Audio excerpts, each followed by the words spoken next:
स्वागत है एक बार फिर से आपका माँ बापों का सपना सीरीज पार्ट 2 में। और आप सभी के लिए आज मैं पुनः से जो कुमार गौरव सर के द्वारा माँ बापू सीरीज चल रही है उसका पार्ट 2 लेकर आया हूँ।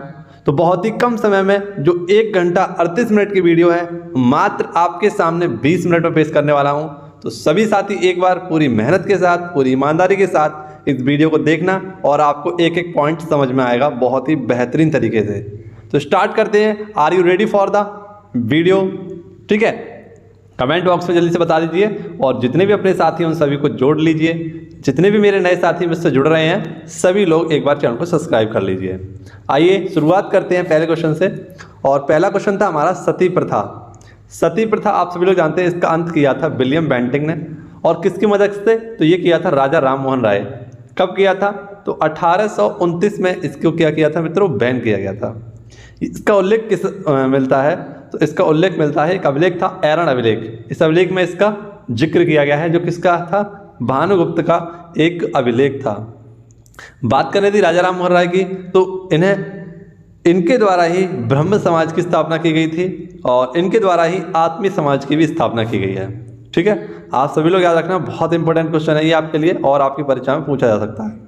अगला, नालंदा विश्वविद्यालय किसने बनवाया था? तो ये कुमारगुप्त ने बनवाया था और ये कहाँ पर है? बिहार में स्थित है। समुद्रगुप्त, इसे भारत का नेपोलियन कहा जाता है और ये कैसा था? एक वीणा वादक राजा था। कनिष्क, आप सभी लोग याद रखना, कनिष्क ये बौद्ध संगति में भाग लेने वाला हमारा चौथा राजा था, यानी चौथी बौद्ध संगति में इसने भाग लिया था। बात करें थी बौद्ध संगतियों की, तो कुछ छोटी सी बौद्ध संगतियां मैंने नोट्स बनाए हैं आपके लिए। जैसे पहली बौद्ध संगति आपकी कब हुई थी? 483 में, 383 में दूसरी, तीसरी हुई थी आपकी 255 BC में और चौथी जो बौद्ध संगति हुई थी आपकी पहली शताब्दी में हुई थी। पहली राजगिरी में हुई, वैशाली, तीसरी पाटलिपुत्र में, चौथी कुंडलवन में हुई थी। और यहीं पर याद रखना है आपको कि इसके अध्यक्ष और इस समय राजा कौन थे? तो अध्यक्ष थे आपके महाकश्यप और राजा थे अजातशत्रु। इसके बाद मोगलीपुत्र थे आप सभी लोग याद रखना, और कालाशोक। इसके बाद सवाकामी, इसके बाद अशोक और वसुमित्र के बाद कनिष्क, आप सभी लोग याद रखना। ठीक है मित्रों, तो ये आपके लिए हमारी बहुत संगतियाँ थी जो आपको याद करनी है। ये आपसे परीक्षा में पूछी जा सकती हैं। ठीक है, तो यहीं पे मैं शॉर्ट नोट्स बना दिए आपके लिए और सारी इन्फॉर्मेशन, ज़्यादा से ज़्यादा इन्फॉर्मेशन देने की आपको कोशिश की है कम समय में। तो आप सभी लोग भी पूरी मेहनत के साथ, पूरी ईमानदारी के साथ वीडियो को देखना, जिससे आपका कुछ भला हो सके। चलिए, अब नीरज चोपड़ा के बारे में जितने भी क्वेश्चन लिखवाए थे सर ने, उनसे कहीं ज़्यादा मैंने इसमें क्वेश्चन लिखे हैं आपके लिए। देखिए, नीरज चोपड़ा की अगर हम बात करें तो भाला फेंक से ये संबंधित हैं, यानी जेवलिन थ्रो से ये संबंधित हैं। टोक्यो ओलंपिक जो कि हमारा हुआ था, इसमें इन्होंने भारत को पहला और एकमात्र इन्होंने गोल्ड मेडल जिताया था। विश्व एथलेटिक्स चैंपियनशिप में इन्होंने हाल ही में सिल्वर मेडल जीता था और डायमंड लीग में इन्होंने भारत को पुनः से एक बार गोल्ड जिताया था। ठीक है, आप सभी लोग याद रखना, 2022 में इन्हें क्या दिया गया था? तो पद्मश्री पुरस्कार से सम्मानित किया गया था। और इन्हीं ने 7 अगस्त को भाला फेंक में गोल्ड मेडल जीता था टोक्यो ओलंपिक में, इसीलिए हम भाला फेंक दिवस मनाते हैं, यानी जेवलिन थ्रो डे मनाते हैं। कब? तो 7 अगस्त को।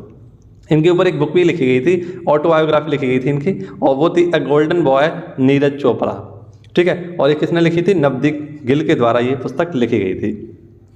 अब बात करें ओलंपिक का शुभंकर क्या है? मिराई तोबा। पैरा ओलंपिक का सोमेटी। ठीक है, इसी प्रकार से याद रखें। शीतकालीन का तो विंडोएंडोएन, यूथ गेम्स का धाकड़ और यूनिवर्सिटी गेम का है बीरा।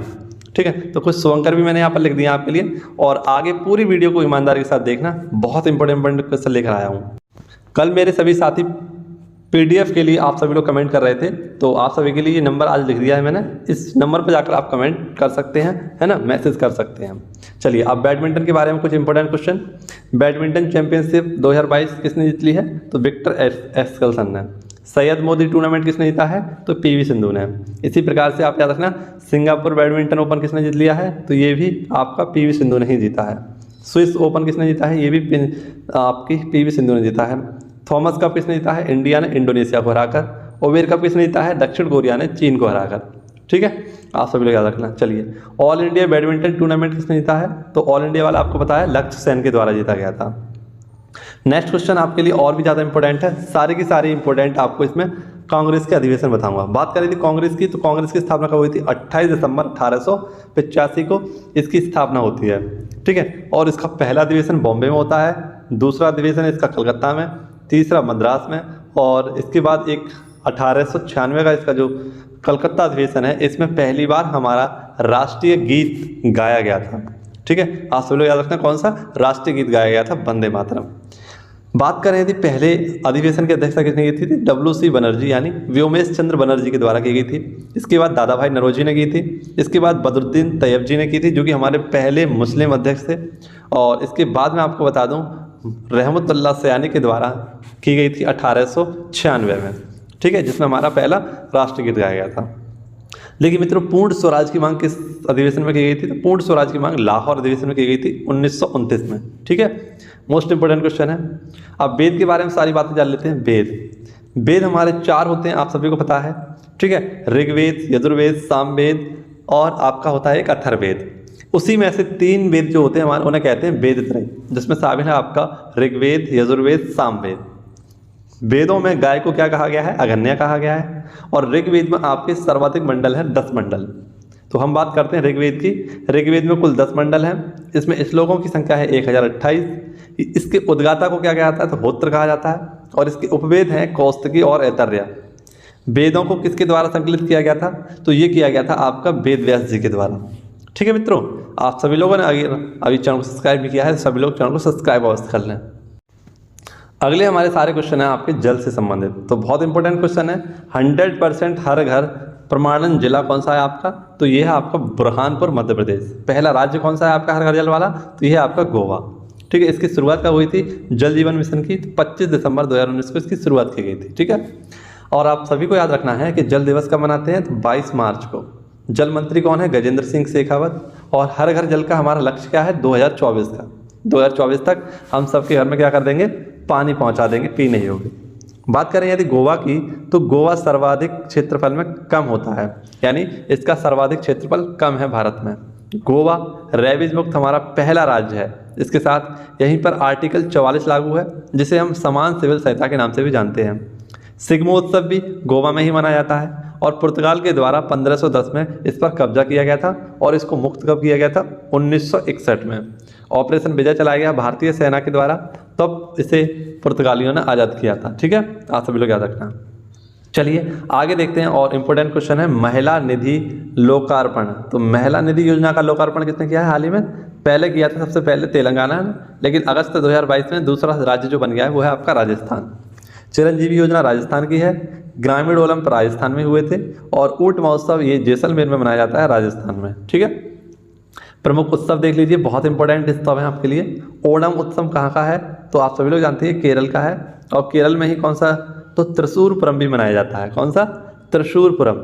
पोंगल कहाँ का है, तमिलनाडु का है। बैसाखी सिखों का है। नवरोज उत्सव पारसी धर्म का है। बतुकम्बा ये तेलंगाना में। नागालैंड में हॉर्नबिल। सांस्कृतिक भाषा हमारी कितनी है, तो 8 है। माफ करना, सांस्कृतिक नृत्य हमारे 8 है। और सांस्कृतिक भाषा कितनी है हमारी, 6। साइलेंट वैली हमारा कहाँ पड़ता है, केरल में। सिलिकॉन वैली कहाँ पड़ता है, बेंगलुरु में। फूलों की घाटी कहाँ पड़ती है आपकी, उत्तराखंड में। और जुको घाटी पड़ती है नागालैंड और मणिपुर के मध्य में। ठीक है, अब इसमें कुछ इंपॉर्टेंट बातें देखते हैं। देखिए, पहली महिला मुख्य निर्वाचन आयुक्त या मुख्य चुनाव आयुक्त कौन थी हमारी, रमा देवी। चुनाव आयोग की बात करें तो 25 दिसंबर 1950 को इसकी स्थापना हुई थी। इसका आर्टिकल है 324। और इसमें 2 अन्य सदस्य होते हैं और एक इसमें क्या होता है, हेड होता है। वर्तमान में इसके हेड कौन है, राजीव कुमार है। ठीक है, आप सभी लोग याद रखना। लेकिन इसकी पहली महिला और एकमात्र महिला अध्यक्ष कौन थी, तो ये थी रमा देवी। इसके बाद फातिमा बीबी, आप सभी लोग जानते होंगे, सुप्रीम कोर्ट की पहली महिला हमारी न्यायाधीश थी। ठीक है, याद रखना। चलिए आगे बढ़ते हैं। बहुत इंपॉर्टेंट क्वेश्चनों पर हम चर्चा करेंगे। तो जितने भी साथी दम से इस वीडियो को देख सकते हैं, अंत तक देख सकते हैं, वो फतेह हासिल करेंगे। देखते हैं 300 मीटर लंबे अटल ब्रिज की शुरुआत कहाँ की गई है, तो 300 मीटर लंबे अटल ब्रिज की शुरुआत की गई है अहमदाबाद में। ठीक है, आप सभी लोग याद रखना। पतंग की शेप में से बनाया गया है। चलिए आगे देखते हैं। स्टैचू ऑफ इक्वलिटी कहाँ पर है, हैदराबाद में, संत रामानुजाचार्य की है। स्टैचू ऑफ पीस कहाँ की है, तो ये है आपकी राजस्थान की। स्टैचू ऑफ यूनिटी गुजरात में सरदार वल्लभ भाई पटेल की है। और स्टैचू ऑफ नॉलेज ये अम्बेडकर साहब की है, लातूर महाराष्ट्र में। ठीक है, बैठी हुई प्रतिमा है। अगला है मनीषा कल्याण कौन है, तो आप सभी लोग इस नाम को परिचित होंगे। मनीषा कल्याण आपकी फुटबॉल से संबंधित हैं और भारत की best footballer of the year इनको चुना गया है। फीफा की बात करें 2022 में कहाँ होने वाला है, कतर दोहा में। हॉकी वर्ल्ड कप कहाँ पर होने वाला है 2023 में, उड़ीसा में, है ना। उड़ीसा में भी कहाँ होगा, राउरकेला में। और किस स्टेडियम में होगा, तो आप सभी लोग याद रखना, एक स्टेडियम है बिरसा मुंडा स्टेडियम, यहीं पर होगा। अगला क्वेश्चन है आपके लिए, मंत्रिपरिषद का आकार तय हुआ। तो सबसे पहले देख लेते हैं, मंत्रिपरिषद का आकार तय हुआ था 91वें संविधान संशोधन 2003 में, और इसमें तय किया गया कि लोकसभा के सभी मंत्रिपरिषद 15% तक बन सकते हैं, लेकिन दिल्ली में कितने हैं, तो ये हैं 10%। ठीक है, अब बात करें संविधान संशोधन क्या होता है, तो आर्टिकल 368 में हमारा दिया गया है संविधान संशोधन। ठीक है, अब तक कुल 105 संविधान संशोधन हो चुके हैं। ये जो प्रक्रिया हमने ली थी साउथ अफ्रीका से ली थी, और ये 368 आपका आर्टिकल है, भाग 20 में है। ठीक है, इसके साथ एक 99वां संविधान संशोधन था, इसे रद्द कर दिया गया है।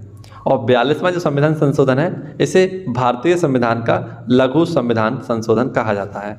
ठीक है, या लघु संविधान इसे कहा जाता है। तो बहुत इंपॉर्टेंट क्वेश्चन आपके लिए, और आपको सीक्वेंस वाइज सारे के सारे क्वेश्चन में देने की कोशिश करता हूँ। आगे बढ़ते हैं, और आगे आपका क्वेश्चन है पहली वाटर मेट्रो। तो पहली वाटर मेट्रो कौन सी है, हमारी हुगली नदी पर। ये कहाँ पर है, कोलकाता में। कुल हमारे रेलवे जोन कितने, 18 हैं। और पहली ट्रेन हमारी कब चली थी, तो 1853 में मुंबई से ठाणे 34 किलोमीटर चली थी, और नाम था इसका ब्लैक ब्यूटी। नेक्स्ट आप याद रखना वाटर मेट्रो।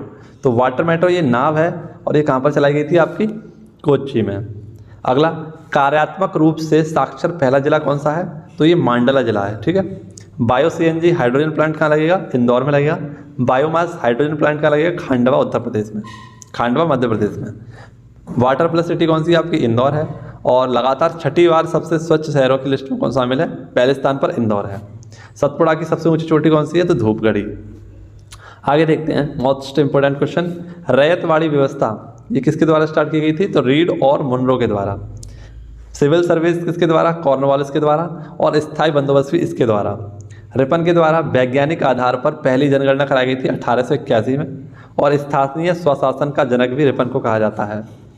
बात करें कैबिनेट मिशन की, तो देखिए कैबिनेट मिशन भारत में कब आया था, मार्च 1946 में, और इसमें 3 व्यक्ति आए थे, अलेक्जेंडर स्टेफर्ड क्रिप्स और आपका पैथिक लॉरेंस। ठीक है, तो इसमें 389 सीटों पर चुनाव होने थे, जिसमें से निर्वाचन हुआ कितने का, 296 सीटों पर, और 93 सीटें थी हमारी देसी रियासत से, इसे मनोनीत किया गया था। और 4 हमारी कैसी थी, तो चीफ कमिश्नरी थी। ठीक है, कैसी थी, चीफ कमिश्नरी।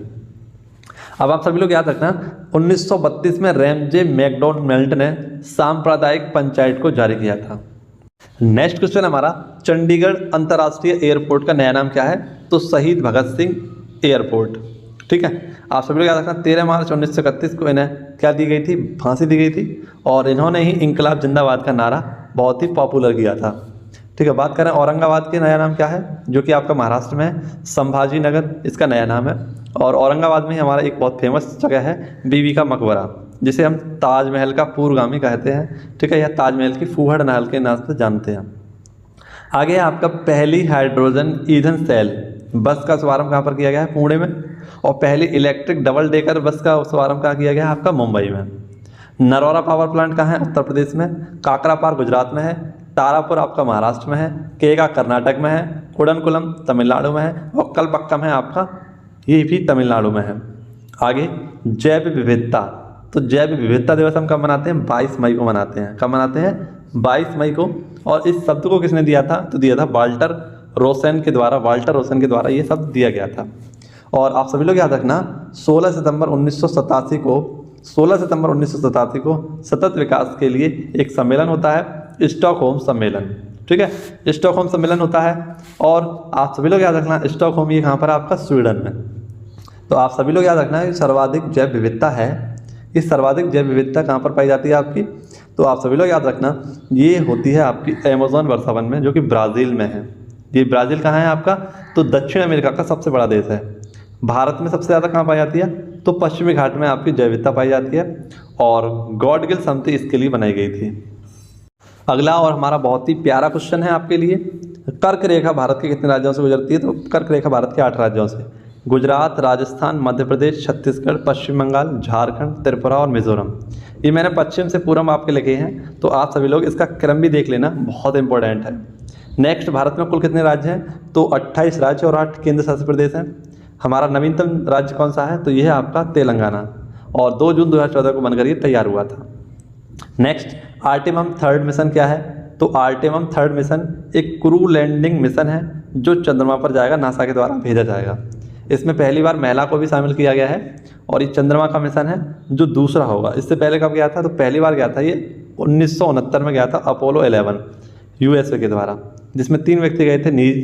नील आर्मस्ट्रांग, जिन्होंने चंद्रमा पर पहला कदम रखा, बज एल्ड्रिन ये दूसरे व्यक्ति थे, और तीसरे थे माइकल कॉलिंस। ठीक है। अगला, जैविक घड़ी पीनियल ग्रंथि को कहा जाता है। करो या मरो ग्रंथि एड्रिनल ग्रंथि को, सबसे बड़ी ग्रंथि लीवर है। मास्टर ग्लैंड पीयूष ग्रंथि को कहते हैं, जो मस्तिष्क में पाई जाती है, मटर के दाने के आकार की होती है। और मास्टर ऑफ मास्टर ग्लैंड होता है हमारा, ये होता है हाइपोथैलेमस। ये हाइपोथैलेमस कहाँ पाया जाता है? तो मस्तिष्क में पाया जाता है। ठीक है। अब राष्ट्रपति संबंधित कुछ क्वेश्चन देख लीजिए। राष्ट्रपति की बात करें तो आर्टिकल 52 में दिया गया है। 53 में समस्त कार्यपालिका अध्यक्ष या शक्ति किसकी होती है? राष्ट्रपति की होती है। 54 में इसका निर्वाचन है और 55 में है इसकी निर्वाचन प्रक्रिया। और बात करें कि राष्ट्रपति जी का कार्यकाल किस में है? तो कार्यकाल है आर्टिकल 56 में। आर्टिकल 61 में महाभियोग की प्रक्रिया है और आर्टिकल 72 में क्षमादान की प्रक्रिया है। और आप सभी लोग याद रखना, आर्टिकल 123 में राष्ट्रपति को अध्यादेश जारी करने की शक्ति दी जाती है। अब आप मुझे कमेंट बॉक्स में बताना कि उप राज्यपाल को किस आर्टिकल के तहत क्या दिया जाता है? शक्ति दी जाती है। अगला क्वेश्चन आपका, तलवारबाजी खिलाड़ी कौन संबंधित है? भवानी देवी। लवलीना बोरगोहन ये बॉक्सिंग से संबंधित है, असम की हैं और हाल ही में इन्होंने ब्रॉन्ज मेडल जीता था टोक्यो ओलंपिक में। नेक्स्ट, शरद कमल ये टेबल टेनिस से संबंधित है और कॉमनवेल्थ में इन्होंने 4 मेडल जीते हैं, जो कि सर्वाधिक मेडल इन्होंने जीते हैं।